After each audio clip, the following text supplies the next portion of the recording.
안녕하세요. 결혼 리셋 박진희 변호사입니다. 오늘은 사실혼에 관해서 좀 말씀을 드릴까 해요. 사실혼이라는 거는 우리가 흔히 알고 있는 혼인신고를 하지 않은 혼인관계를 의미하는 건데요. 요즘에 이제 결혼은 하되 혼인신고는 하지 않는 경우들이 꽤 있어요. 여러 가지 이유가 있는데 한 1년은 살아보고 혼인신고를 하겠다라든지 아니면 아이가 태어나면 그때 혼인신고를 하겠다, 또는 여러 가지 재산상 문제 때문에 혼인신고를 하지 않는 등 여러 가지 이유가 있습니다. 주의해야 될 것은 단순히 동거를 했다, 아니면 5년이고 10년이고 오랜 기간에 걸쳐서 우리는 부부처럼 살았어요 라고 하는 경우가 다 사실혼 관계로 인정받을 수는 없어요. 사실혼 관계는 말 그대로 연인, 우리는 서로 사랑해, 동거해, 그리고 여보 당신이라고 불러, 이런 걸로는 안 돼요. 진짜로 혼인을 한다, 서로 결혼한다라는 이제 생각이 둘 다 있어야 하고, 함께 사는 거는 거의 필수적인 조건이 됩니다. 같이 산 적도 없는데 시간을 많이 보냈다고 해서 사실혼 관계가 되는 것도 아니고요. 그리고 이제 그 형식적 요건인 혼인신고를 하지 않았기 때문에 법률상 부부로 인정되지 않는 남녀의 결합관계다라고 이제 대법원은 정의를 하고 있는데요.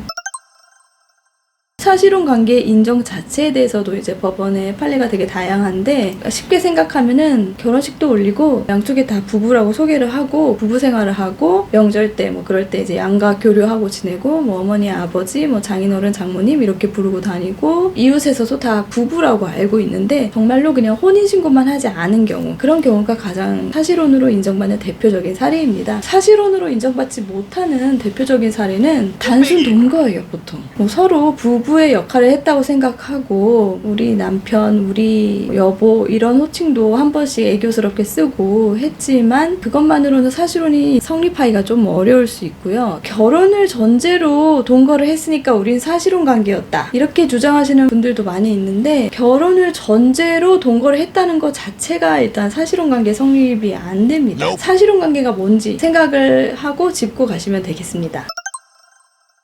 사실혼 관계 인정 여부가 왜 중요할까요? 사실혼 관계가 인정됐을 때 보호받는 것들, 권리와 의무가 발생하기 때문인데요. 사실혼 관계는 우리나라 대법원에서 인정하면서 법률혼에 준해서 적용되는 것들이 꽤 많습니다. 예를 들어 이혼할 때 재산분할 청구권도 있고 위자료 청구권도 발생을 해요. 소송상으로 청구를 할 수가 있습니다. 근데 보장되지 않는 건 상속권이에요. 이게 아주 핵심적인 건데, 부부간에는 어느 한쪽이 사망했을 때 배우자에게 상속권이 있지만 사실혼 관계에서는 상속권이 인정되지 않습니다.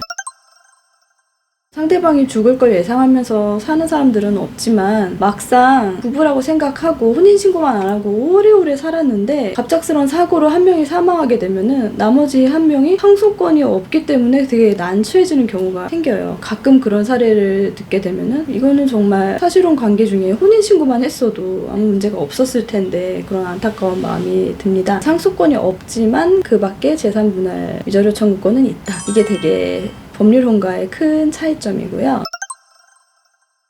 그리고 이거는 사실혼의 특징인데, 법률혼의 경우에는 법률혼을 해소하는 게 아주 어려워요. 내가 혼자 마음을 먹는다고 해서 법률혼을 해소할 수는 없습니다. 당사자 간의 의사가 합치가 되던지, 아니면은 한쪽에 유책사유가 있어서 그거를 재판상 청구를 해서 판결을 받아야 법률혼을 해소할 수가 있어요. 사실혼 관계는 어느 한쪽이 그냥 사실혼 관계를 해소하겠다라고 마음만 먹으면 사실혼 해소 의사 통보로서 그냥 사실혼 관계는 해소가 됩니다. 그걸로 끝날 수가 있어요. 이게 과연 장점인지 단점인지 상황에 따라 다르겠죠. 내가 관계를 빨리빨리 벗어나고 싶으면 장점이 될 거고, 재산분할 위자료 청구권 말고도 사실혼 관계에서도 인정받을 수 있는 대표적인 예가 유족연금 청구권이 있습니다. 사실혼 관계의 배우자가 사망했을 때 그 사람이 받을 수 있는 연금을 사실혼 배우자가 수령하는 권리가 있고요.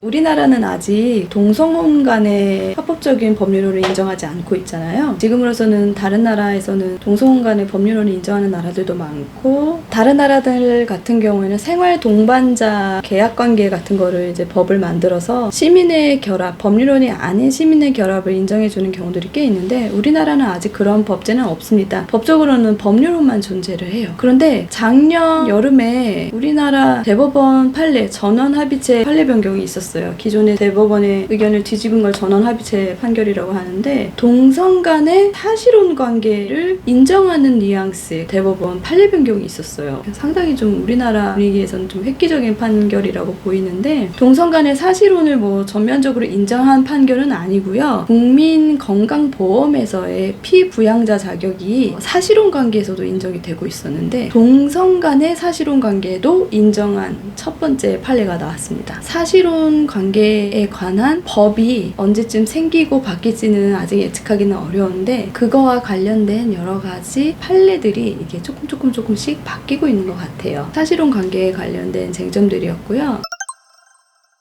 제가 예전에 상담했던 사례 중에 하나인데, 마지막으로 이제 한 가지 좀 말씀드리고 싶은 게 있었어요. 이런 케이스에 해당하시는 분들이 간혹 있는데, 나이가 많으시고 결혼 생활을 이제 오래오래 하셨는데, 사실상 기존의 이제 가정 생활을 더 이상 유지하지 않고 새로운 배우자를 만나서 사실혼 관계를 유지를 하고 그쪽에서 아이도 낳고 새로운 두 번째 가정을 꾸리고 사는 케이스인데요. 첫 번째 혼인 관계에서 정식으로 이혼을 하지 않은 거예요. 그 배우자가 이혼에 반대했을 수도 있고, 반대편이 이제 바람을 피웠다라고 하면서 이혼에 동의해주지 않는 경우는 이혼하기가 좀 어렵거든요. 그런 상태로 이혼이 되지 않은 상태에서 실제로는 이쪽에서 가정을 일구고 이렇게 살고 있었는데, 어느 날 갑자기 뭐 사고나 뭐 병환으로 돌아가시게 돼요. 이 사실혼 관계를 오래오래 유지를 했다 하더라도, 아까 제가 그랬잖아요. 사실혼 관계는 상속권이 없다고. 기존의 가정의 배우자에게 상속권이 넘어갑니다. 실제로 자기가 배우자라고 생각했던 이 사람은 아무런 권리 주장을 할 수가 없게 되는 그런 문제가 생겨요.